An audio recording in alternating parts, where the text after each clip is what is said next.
So, hello everyone. You are watching Erodo's Finest Solution by Vishal Zindal at my channel ससुरा physics. चलो बाबू एक बार इस सवाल को अच्छे से देख लो।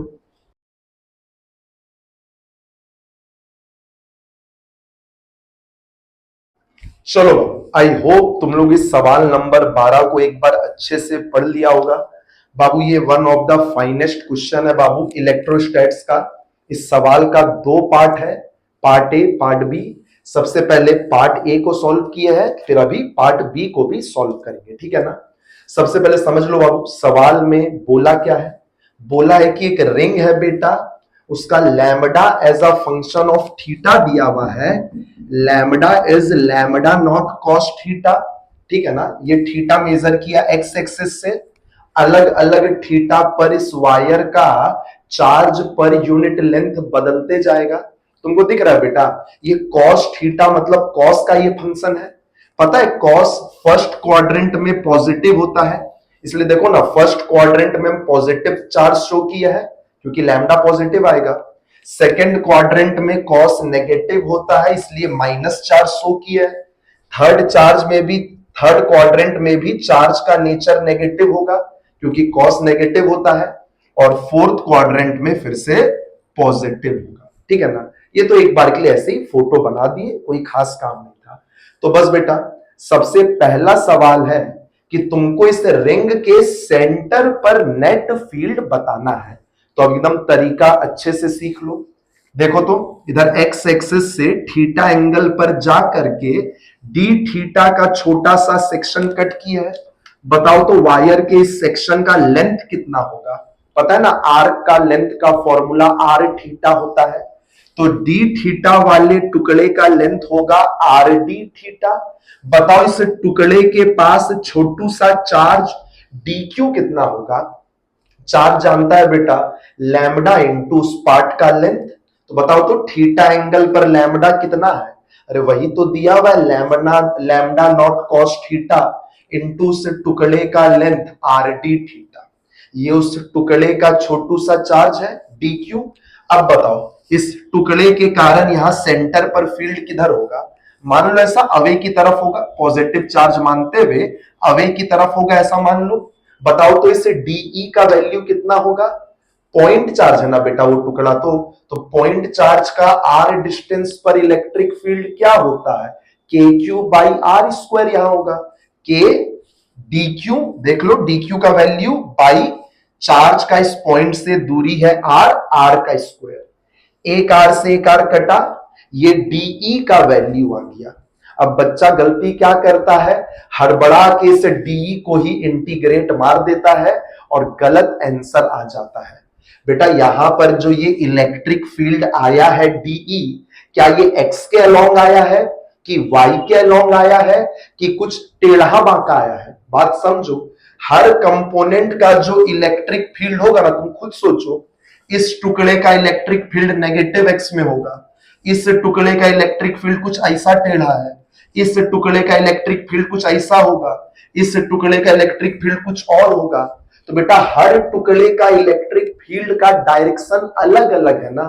तो बेटा यहां पर तुम डी को इंटीग्रेट मत करो, डी का दो कंपोनेंट करो, एक्स कंपोनेंट और वाई कंपोनेंट, डीई एक्स और डीई वाई, और दोनों को अलग अलग से इंटीग्रेट ना करना होगा, तब ना एक्स का फील्ड अलग से आएगा, वाई का फील्ड अलग से आएगा।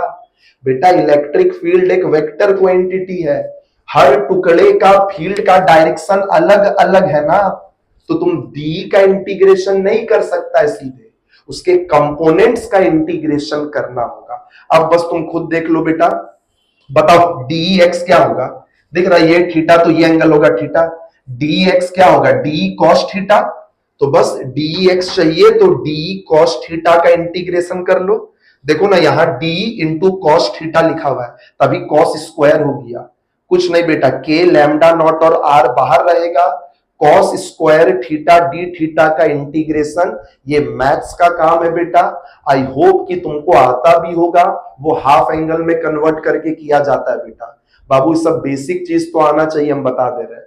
और जीरो से लेकर के 2 पाई तक इंटीग्रेशन कर लो, ताकि पूरा रिंग कवर हो जाए। EX का वैल्यू आ जाएगा lambda not by 4 epsilon not r. और वैसे ही बेटा अब EY निकालना है, तो सबसे पहले बताओ DEY कितना होगा। DE का कौन सा कंपोनेंट कट रहा है, DE sine theta. DE sine theta कर लो बेटा, यहां sine theta into cos theta हो रहा है ना, इसको तुम साइन 2 थीटा बाई 2 लिख सकता है। हम इंटीग्रेशन का आइडिया बता रहे बेटा, इंटीग्रेशन तो आप ही को करना होगा। 0 से 2 पाई तक उसका इंटीग्रेशन करके देख लो, आंसर एकदम क्या आ जाएगा, 0।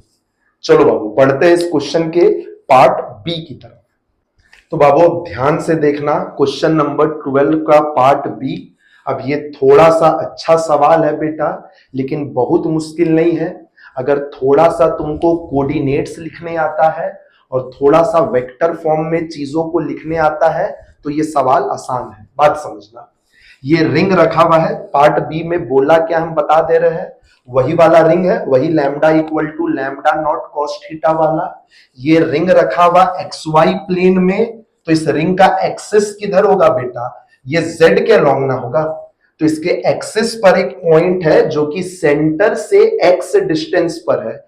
तो बेटा इस पॉइंट का कोऑर्डिनेट देख लो, 0,0,x। तुमको इस रिंग के कारण इस पॉइंट पर नेट फील्ड बताना है। तो फिर से वही काम किए बेटा, एक्स एक्सिस से थीटा पर जा करके डी थीटा का एक सेक्शन कट किए। बताओ इस छोटे से सेक्शन के पास छोटा सा चार्ज डीक्यू कितना होगा। फिर वही पुराना तरीका से लिख लिए, ठीक है ना। लेकिन अब एक बात बताओ, इस छोटे से पॉइंट चार्ज का कोऑर्डिनेट बताओ। यहां पर कोऑर्डिनेट लिखना बहुत जरूरी है। सेंटर का कोऑर्डिनेट है 0,0 ना, तो बताओ ना इस पॉइंट का एक्स कोऑर्डिनेट क्या होगा। अरे ये आर दिख रहा है ना, तो इस पॉइंट का एक्स कोऑर्डिनेट ये आर कॉस थीटा, और इस पॉइंट का वाई कोऑर्डिनेट, इस ट्रायंगल से देखो y coordinate r sine theta, r cos theta comma r sine theta comma 0, ठीक है। अब बताओ इस डीक्यू चार्ज के कारण यहां फील्ड लिखना एकदम वेक्टर फॉर्म में, मैग्नीट्यूड अलग और डायरेक्शन अलग। ध्यान से देखो, बताओ इसके कारण यहां फील्ड का वैल्यू कितना होगा, के डीक्यू का वैल्यू बाई डिस्टेंस का स्क्वायर ना होता है। बताओ इस पॉइंट और इस पॉइंट के बीच का डिस्टेंस क्या होगा, आता है ना डिस्टेंस फॉर्मूला लगाने, under root of r cos theta minus 0 यानी कि आर कॉस थीटा का स्क्वायर प्लस चेक कर लो आर साइन थीटा का स्क्वायर प्लस एक्स स्क्वायर। और बेटा क्योंकि डिस्टेंस का स्क्वायर करना है इसलिए रूट हट चुका है, ठीक है। और अब देख लो ये तो मैग्नीट्यूड है, और अब डायरेक्शन कैसे प्रोवाइड करेगा, तो डायरेक्शन प्रोवाइड करने का काम यूनिट वेक्टर का है। तो बात समझो, इसको प्लस चार्ज मानते हुए बेटा बताओ यहां पर फील्ड का डायरेक्शन किधर होगा, ऐसे अवे की तरफ होगा, उस प्लस चार्ज से ऐसे अवे की तरफ ना होगा। तो बेटा ऐसे अवे की तरफ होगा तो वो वेक्टर लो जिसका हेड यहां पर है और टेल वहां पर है। और बताओ तो इस वेक्टर को कैसे लिखेगा, हेड माइनस टेल करते याद है ना, 0 माइनस आर कॉस थीटा यानी कि minus r cos theta i cap, check कर लो minus r sine theta j cap, और x माइनस 0 यानी कि x के कैप। पर ये तो वेक्टर है, इसको यूनिट वेक्टर बनाने के लिए इसके मैग्नीट्यूड से देखो बटा मार दिए, under root of r cos theta का स्क्वायर आर साइन थीटा का स्क्वायर प्लस एक्स का स्क्वायर, ठीक है ना। अब बस थोड़ा सा एक लाइन नीचे सिंप्लीफाई कर लिए, देखो ना यहां पर ये टर्म क्या लिखा हुआ है, ये दिख रहा है कॉस स्क्वायर साइन स्क्वायर मिलके 1 हो जाएगा, तो ये बचेगा r square plus x square, और यहां पर रूट के अंदर वही लिखा हुआ r square plus x square. तो यहां पर कॉमन लेके इसको लिख दिया r square plus x square का पावर, पावर हेड ना हो जाएगा 1 प्लस 1/2 3/2, और ऊपर में वही टर्म लिखा हुआ है, और ये रहा वो वेक्टर। बस बेटा अब तुमको नेट फील्ड चाहिए तो आई कंपोनेंट का अलग से इंटीग्रेशन, जे कंपोनेंट का अलग से इंटीग्रेशन, और के कंपोनेंट का अलग से इंटीग्रेशन।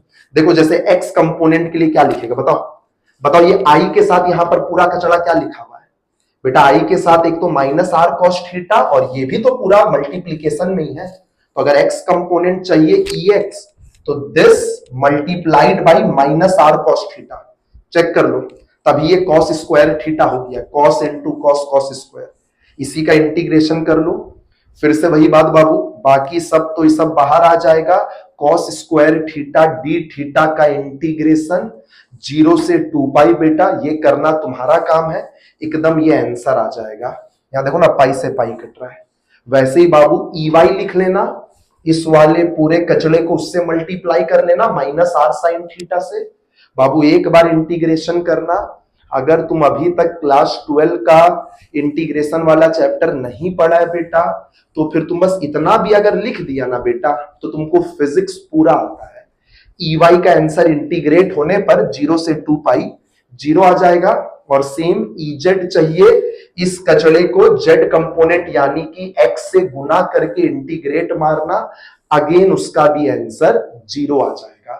तो इस पॉइंट पर जो नेट फील्ड बचेगा वो सिर्फ x कंपोनेंट बचेगा, उसका वैल्यू पूछा था, इसलिए आंसर में माइनस को हटा दिया है।